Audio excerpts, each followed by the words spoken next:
NFT શું છે, કેવી રીતના વર્ક કરે છે, મારે પણ જો એનએફટી આવી રીતના પ્લાન આઉટ કરવું હોય પર્ટિક્યુલર સબ્જેક્ટ ઉપર તો શું કરી શકાય, કેવી રીતના થઈ શકે, પૈસા કેવી રીતના ઇન્વોલ્વ થાય છે, કેવી રીતના લઈ શકાય.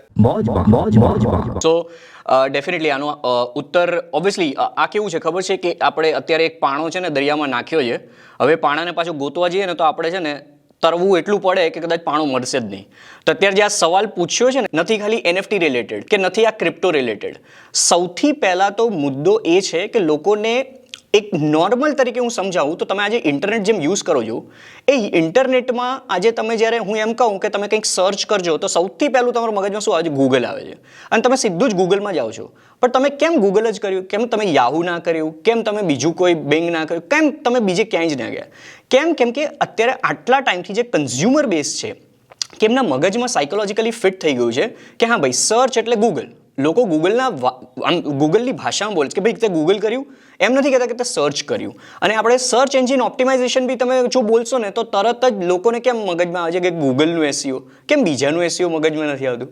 તો આ મેં વાત એટલે કરી કે અત્યારે એનએફટી શબ્દ અને ક્રિપ્ટો શબ્દ લોકોના મગજમાં 96% પબ્લિક, જો હું ખોટો નહીં હોય તો 96% પબ્લિક આપણે સર્વે કદાચ કરીએ ને તો 90+ પબ્લિક તો મિનિમમ એ લોકોના મગજમાં કેવું થઈ ગયું છે ખબર છે કે ક્રિપ્ટો એટલે બિટકોઇન અને ઇથેરિયમ.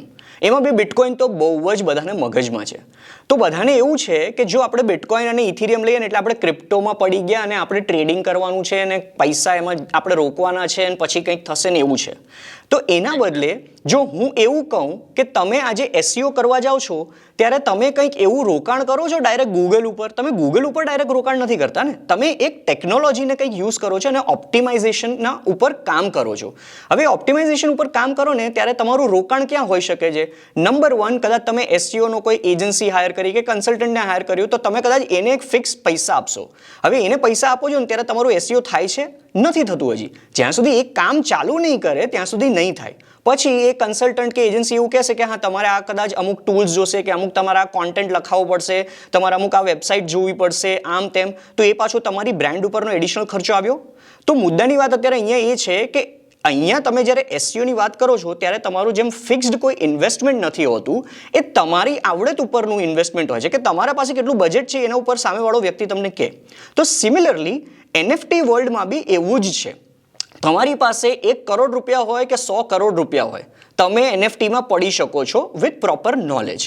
અને એમાં એવું કંઈ નથી કે આ એક એનએફટી ખરીદવા માટે તમારું બજેટ કેટલું હોવું જોઈએ. આ એક ટેકનોલોજી છે. તો હવે ટેકનોલોજીને આપણે ભાગલા પાડીએ ને તો જો હું એમ વિચારું તો સૌથી ઉપર આપણે માઉન્ટ એવરેસ્ટની વાત કરીએ તો ઉપરની ટોચ છે ને એ છે બ્લોકચેન. તમારે લખવું હોય તો ઘસીને લખી નાખજો, દિલમાં મગજમાં બધે જ લખી નાખજો. બ્લોકચેન સૌથી ઉપર છે.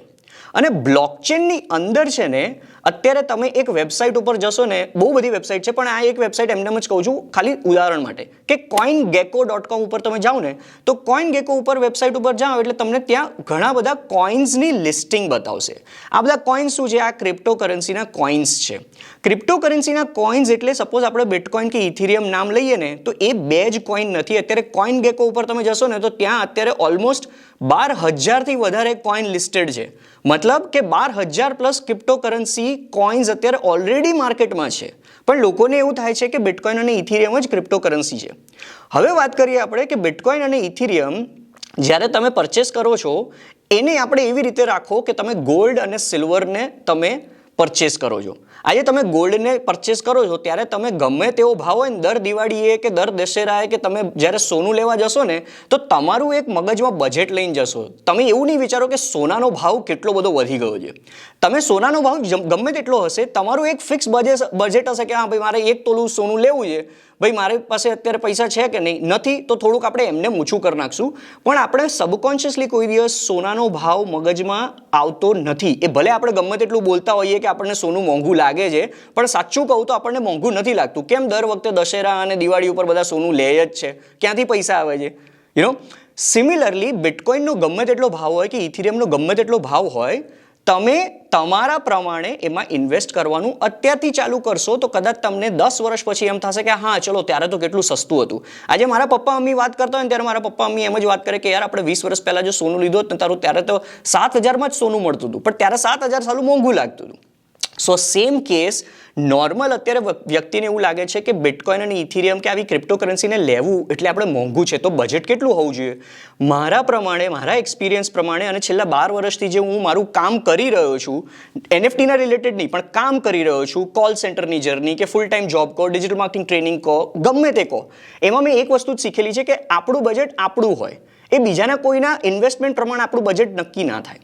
તો એ થયું આપણા બજેટ પ્રમાણે કે તમારા પાસે જેટલો INR એક્સ્ટ્રા પડ્યું હોય, જેમ તમે SIP ખોલો છો, જેમ તમે મ્યુચ્યુઅલ ફંડ ખોલો છો, એવી રીતે તમે આમાં બી ઇન્વેસ્ટમેન્ટ કરવાનું ચાલુ કરી શકો છો. તો that is with respect to budget. હવે આપણે વાત કરીએ એનએફટીની. તો જેમ મેં તમને કીધું કે ઉપરની ટોચ ઉપર સૌથી ઉપર બ્લોકચેન છે. હવે બ્લોકચેનની અંદર આજે ક્રિપ્ટોકરન્સી કોઇન્સ આવ્યા ને, જેમ કે બિટકોઇન છે કે ઇથિરિયમ છે કે સોલાના છે કે કાર્ડનો છે કે પછી મેટિક પોલિગોન છે, તો આ બધા કોઇન એક ટેકનોલોજી ઉપર ચાલી રહી છે. તો ઇથિરિયમની પોતાની એક બ્લોકચેન ટેકનોલોજી છે, બિટકોઇનની પોતાની એક બ્લોકચેન ટેકનોલોજી છે, કાર્ડનો, સોલાના, પોલિગોનની પોતાની એક બ્લોકચેન ટેકનોલોજી છે, જેના ઉપર આ બધી વસ્તુઓ ચાલી રહી છે. તો these are not just coin. આ બધા ખાલી ક્રિપ્ટોકરન્સી કોઇન નથી, આ બધા ઇન્ડિવિજ્યુઅલ બ્લોકચેન ટેકનોલોજીસ છે. અને આ બ્લોકચેન ટેકનોલોજીસને લઈને ઘણી બધી વસ્તુઓ ઇન્ટરનેટ ઉપર થઈ રહી છે. એક્ઝામ્પલ આપણે વાત કરીએ તો ઇથિરિયમ બ્લોકચેન ટેકનોલોજીની જો હું વાત કરું તો ઇથિરિયમ બ્લોકચેન ટેકનોલોજી ઉપર તમે ઘણી બધી પ્રોગ્રામિંગ લેંગ્વેજીસ જેમ કે સોલિડિટી છે એક, એ સોલિડિટી પ્રોગ્રામિંગ લેંગ્વેજ થ્રુ તમે અમુક પ્રોગ્રામ્સ લખી શકો. જેમ આપણે મોબાઈલ એપ ડેવલપમેન્ટમાં કેમ પ્રોગ્રામ્સ લખીએ છીએ અને મોબાઈલ એપ બને છે, તો એવી રીતે જ આમાં બી પ્રોગ્રામ લખાય છે, સોલિડિટી લેંગ્વેજીસ જે યુઝ થાય છે, અને એ પ્રોગ્રામ જે હોય છે ને એને કહેવાય છે સ્માર્ટ કોન્ટ્રાક્ટ્સ.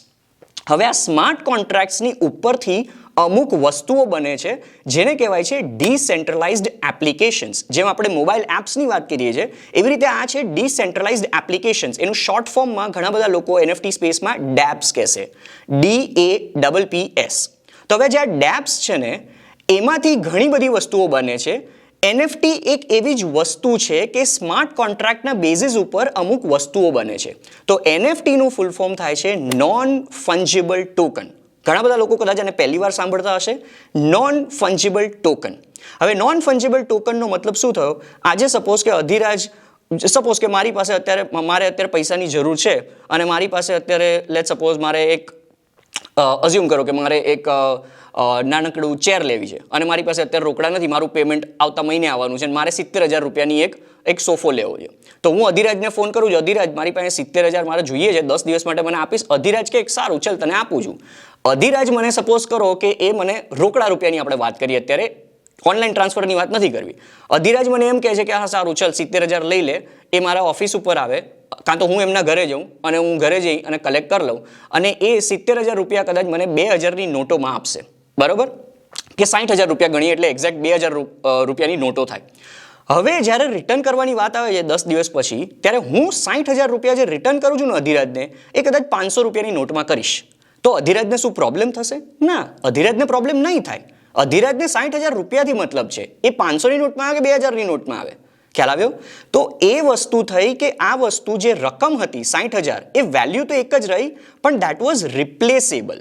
મતલબ એ વસ્તુ સેમ ને સેમ અધિરાજને પાછી નથી મળી. એ જે નોટો હતી પાછી એને જ નથી મળી, ભલે વેલ્યુ એને જ રહી. તો ધીઝ કાઇન્ડ ઓફ થિંગ્સ એને આપણે કહીએ છીએ ફંજેબલ. ફંજેબલ એટલે કે એને ડુપ્લિકેટ કરી શકો, એને તમે રિપ્લેસ કરી શકો, એને ડિલીટ કરી શકો, એને કાઢી શકો, બરાબર? એને એડિટ કરી શકો. તો એને કહેવાય ફંજિબલ. અને એનું કમ્પ્લીટલી ઓપોઝિટ છે નોન ફંજિબલ. તો તમે ફંજિબલમાં ઘણી બધી વસ્તુઓ વિચારી શકો. મગજમાં રાખવા માટે ખાલી ફિયાટ કરન્સીને રાખી શકો. ફિયાટ કરન્સી એટલે આપણે જે normal day to day trade કરતા હોઈએ, રૂપિયો છે, ડોલર છે, ક્રિપ્ટો કરન્સીઝ બી છે. તો આ બધી વસ્તુઓ આપણે કહી શકીએ કે ફંજિબલ આઇટમ્સ છે. હવે આપણે કરીએ વાત નોન ફંજિબલ આઇટમ્સની. નોન ફંજિબલ આઇટમ્સ એટલે કે સપોઝ કે મારી પાસે અત્યારે હું એક ફોન યુઝ કરું છું, લેટ્સ સે આ આઈફોન છે, બરાબર? હવે આ છે લેટ્સ સે આઈફોન 13 પ્રો મેક્સ. હવે આઈફોન 13 પ્રો મેક્સ તો બજારમાં અને આખા દુનિયામાં ઘણા બધા હશે, પણ અઝ્યુમ કરો કે આ જે મારી પાસે આઈફોન 13 પ્રો મેક્સ છે એ મને ધોનીએ સાઇન કરીને આપ્યો છે. ધોનીની વાત એટલે કરું છું કેમ કે આપણે અત્યારે સ્પોર્ટ્સ રિલેટેડ થોડુંક આપણે જવાના છે. તો અઝ્યુમ કરો કે આપણે ધોનીએ મને આ સાઇન કરેલો ફોન આપેલો છે અને આખી દુનિયામાં ધોનીની સાઇનવાળા ખાલી 5 જ ફોન છે. તો આ 5 ફોનને આપણે નોન ફંજેબલ ટોકન તરીકે કહી શકીએ છીએ. નોન ફંજેબલ આઇટમ થઈ ગઈ. બરાબર. ભલે આ ફિઝિકલ થઈ ગઈ, જે મોનાલિસાનું પહેલું પેઇન્ટિંગ હશે એ એક જ પેઇન્ટિંગ આખી દુનિયામાં એક જ ઓરિજિનલ હોય તો એને નોન ફંજેબલ આઇટમ કહેવાય. હવે આપણે વાત કરીએ આ બ્લોકચેન ટેકનોલોજીસમાં. તો ઇથેરિયમ બ્લોકચેન ટેકનોલોજી ઉપર એવી યુનિક આઇટમો પ્રોગ્રામ થઈને જે બને છે સ્માર્ટ કોન્ટ્રાક્ટ્સ થ્રુ, એને આપણે કહીએ છીએ non fungible token, NFT. Token એટલે એવું કંઈ નથી કે આ ટિકિટ વાળી વસ્તુઓ આપતા હોય. ટોકન એટલે નોર્મલ આપણને એક ડિજિટલ એસેટ મળે છે, વર્ચ્યુઅલ એસેટ મળે છે, એને નોન ફંજેબલ ટોકન કહેવાય છે. એનએફટીની દુનિયા એક શું કહેવાય, એક દરિયા જેવું છે અને તમે દરિયો આખો તરવા જાઓ ને તો તમે આખો દરિયો કોઈ દિવસ તરી નહીં શકો. તમારે એક આઇલેન્ડ ઉપર પહોંચો ને તો એક પાથ ઉપર જઈ શકો, પણ એવું ના કહેવાય કે આખો દરિયો તમે સર કરી ગયા. એ તમે એક પાથ ઉપર દરિયામાંથી એક આઇલેન્ડ ઉપર પહોંચ્યા એવું કહેવાય. તો અધિરાજ, આઈ હોપ કે બને એટલું મેં સિમ્પ્લિફાઈ કરીને આ કોશિશ કર્યું છે. ફર્સ્ટ ઓફ ઓલ અધિરાજ તો થેન્ક યુ, કે એની પહેલાં હું મારી જાતને થેન્ક યુ કહી દઉં કે સાલું હું આટલું બી ગુજરાતીમાં પહેલી વાર આટલું સળંગ ભૂલી જ ગયો. પણ ખરેખર ઘણું જાણવા મળ્યું.